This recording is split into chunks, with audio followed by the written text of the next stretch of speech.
गोष्टीचं नाव आहे कोंबडीची चतुर पिल्ले. तुम्हाला फळ्यात काय काय दिसतंय रे? घर दिसतंय ना? मुलगा दिसतोय, पुन्हा कोंबडी पण आहे आणि कोंबडीची छोटी छोटी पिल्ले पण आहेत आणि हे किराणा मालाचं दुकान आहे, हो की नाही? मग ह्या सगळ्यावरच आज आपण एक छानशी गोष्ट शिकणार आहे. गोष्टीचं नाव आहे कोंबडीची चतुर पिल्ले. एक गाव असतं. त्या गावामध्ये राजू नावाचा एक मुलगा राहत असतो. एक दिवस राजूची आई राजूसाठी छान शिरा करते.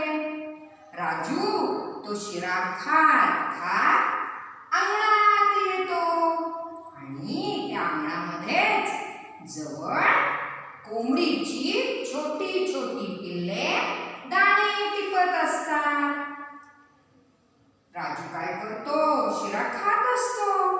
त्याच्याकडनं खाता खाता शिरा थोडा खाली सांडतो. ती कोंबडीची पिल्ले आहेत की नाही, त्यांना वास येतो म्हणून ते तो शिरा खायला जातात आणि तो शिराही खातात. त्यांना तो शिरा खूप आवडतो. मग ती पिल्लं घरी जातात आणि त्यांच्या आईला म्हणतात, आई आई तू आमच्यासाठी शिरा कर ना ग. तेव्हा आई म्हणती, अरे बाळांनो, शिरा करायला सामान आणावं लागतं. मग पिल्लं म्हणतात, सांग ना गाई कुठून आणायचं सामान?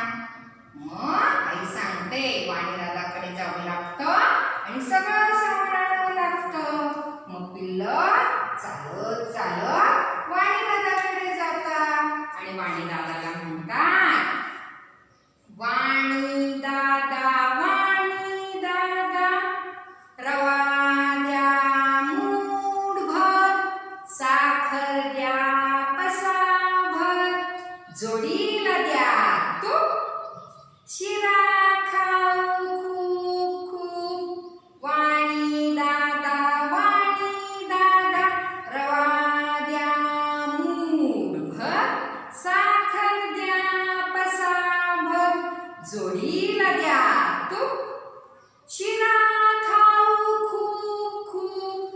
हे ऐकल्यावर वाणीदादाला खूप छान वाटतं.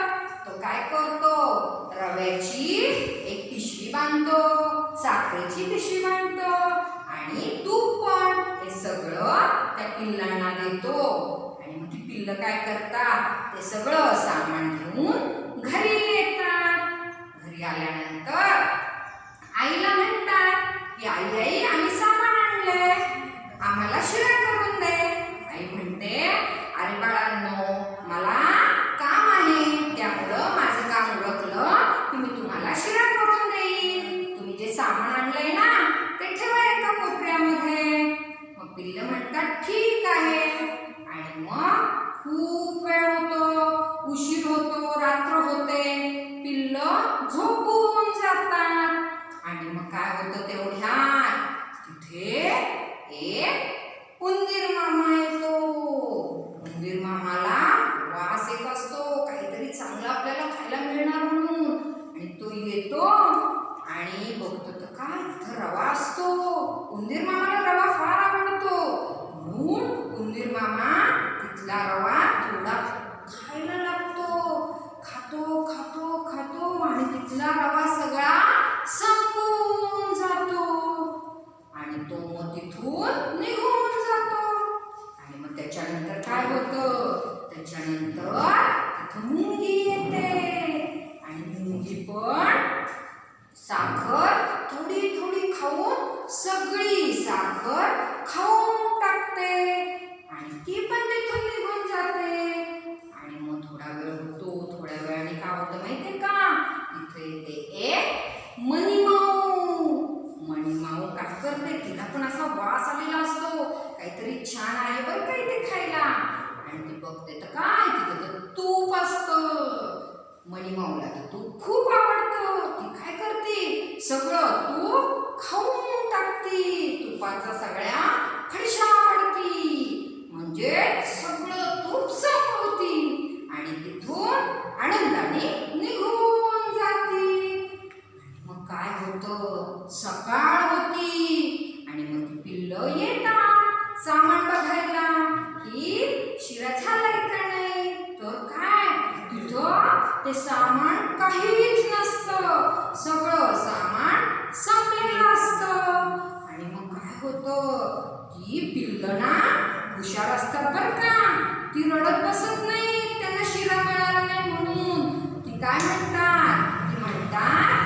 ज्यांनी हे सामान खाल्लंय ना त्या चोरांना आपण शिक्षा करूया.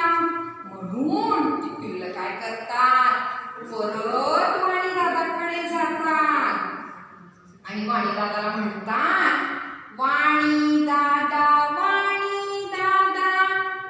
रांगोळी द्या मूठभर, मीठ द्या पसाभर, जोडीला द्या चुना, शिक्षा करू चोरांना. वाणी दादा रांगोळी द्या मूठभर, मीठ द्या पसाभर, जोडीला द्या चुना, शिक्षा करू चोरांना, असं म्हणतात.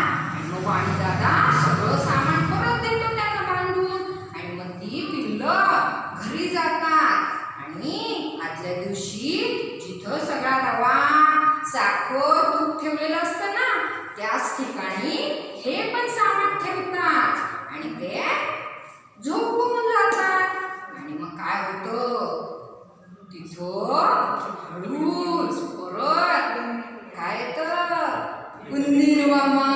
त्याला आता वाटतं वा वा, कालच्या सारखं आपल्याला आज पण छान छान रवा खायला मिळणार, म्हणून तो आनंदित असतो आणि तो येतो आणि तो रवा समजून काय खातो रे, रवा समजून तो रांगोळी खायला लागतो. त्यांच्या कच कच कच कच कच कच असं लागतं तोंडामध्ये. तो काय करतो, असं करून तिथून धूम टाकतो, पळून जातो. आणि मग थोडा वेळ होतो, मग तिथं मुंग्या येतात. एक मुंगी नाहीये, आधी एकच मुंगी आलेली असती.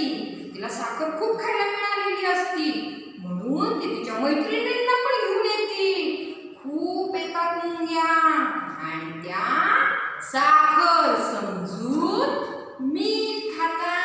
सगळं तोंड सगळ्यांचं खारट होतं. त्या काय करतात,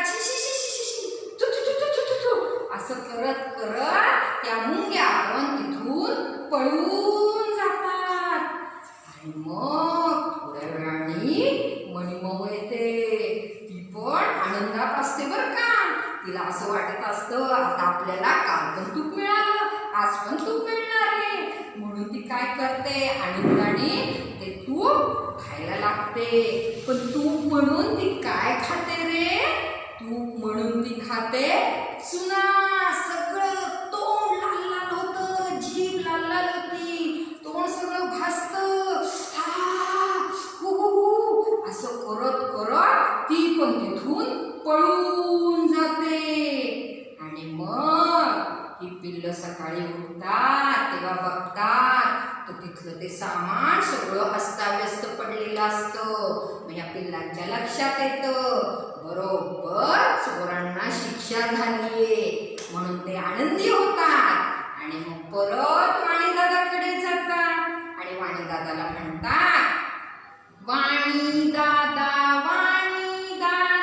रवा द्या मूठभर, साखर द्या पसाभर, जोडीला द्या तूप, शिरा खाऊ खूप खूप. वाणी दादा रवा द्या मूठभर, साखर द्या पसाभर, जोडीला द्या तूप, शिरा खाऊ खूप खूप. असं म्हणतात. वाणी दादा त्यांना परत ते सगळं सामान देतो. घरी येतात, आई त्यांची त्यांना छान शिरा करून देते. तो शिरा ते पोटभर आनंदाने खातात आणि तिथून